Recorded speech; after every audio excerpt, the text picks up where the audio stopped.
John McCain just may have killed the GOP healthcare bill, but when he made this statement earlier, he said, quote, "I cannot in good conscience vote for this Graham-Cassidy proposal. I believe we could do better working together, Republicans and Democrats, and have not yet really tried." So let's discuss this. Former Congresswoman Nan Hayworth is here of the Independent Women's Forum Board of Directors. Washington Post contributor Daniel Dresner also joins us. Senior political commentator Matt Lewis. Tara Setmeyer, former communications director for Congressman Dana Rohrabacher. Good evening. Glad to have you all on this Friday. Dan, I'm going to start with you because this is an extraordinary legacy item for Senator John McCain, who had to weigh friendship and party loyalty. What's your reaction?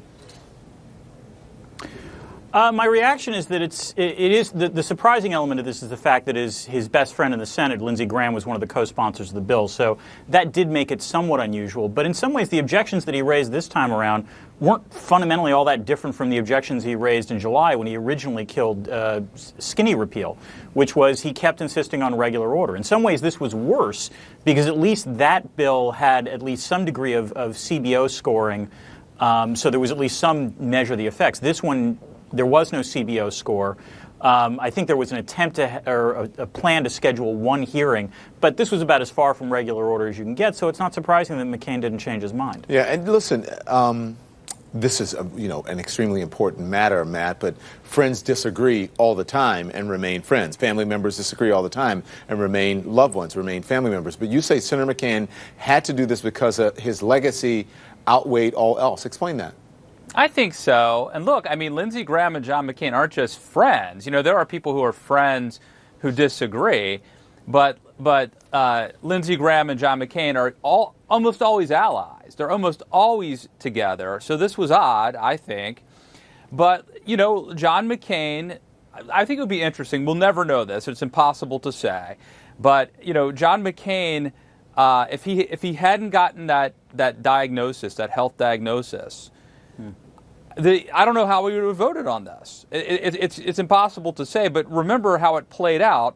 He comes in sort of as the white knight and kills the skinny repeal, and he lays the predicate for why he couldn't vote for it, because he wanted something bipartisan, because he wanted to return to regular order, the committee hearings, amendments, all that stuff. And as Dan was saying, I don't see how he could go from really being heroic and getting all of that acclaim and really a moment that's a legacy, maybe a swan song. I don't know if he's going to come back to the Senate or not after this term. So he had that legacy, he got all that attention and acclaim.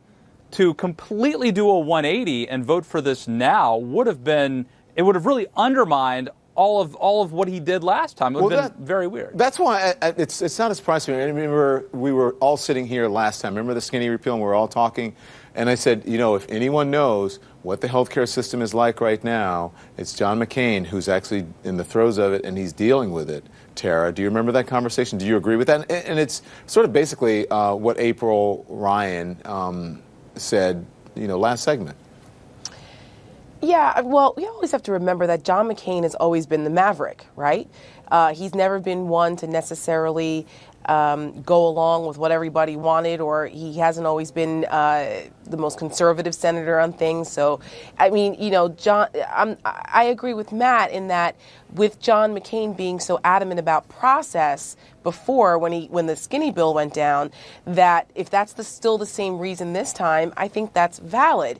I said last night that not having a CBO score and not having the regular order of going through committee and working on trying to get more support for this is problematic. I mean, Republicans were very critical of Democrats when they would do this on certain things and ram things through. But the problem is they're up against a hard deadline with September 30th and reconciliation, because after that, they will not be able to pass anything without 60 votes, basically. Yeah. And they don't have it. There's 52 senators in the Senate. So it's a challenge. And this is what happens when the Republicans don't have a clear message and they don't have the support of the president staying on message. He's ADD. He's all over the place. I talked to my sources on Capitol Hill today who told me that there's supposed to be a meeting on Wednesday next week with the entire caucus, the whole GOP, undisclosed location, but everyone had to cancel their committee meetings and everything else to be ready for this meeting Wednesday morning, supposedly to talk about tax reform now. Right. They're still in the middle of a major healthcare fight. Right. This has plagued the GOP agenda from the beginning with Trump because they're all over the place. They can't stay focused. So, Nan, what do you think? Do you think if it doesn't happen this time, do you think it's going to happen? I have my serious doubts, Don.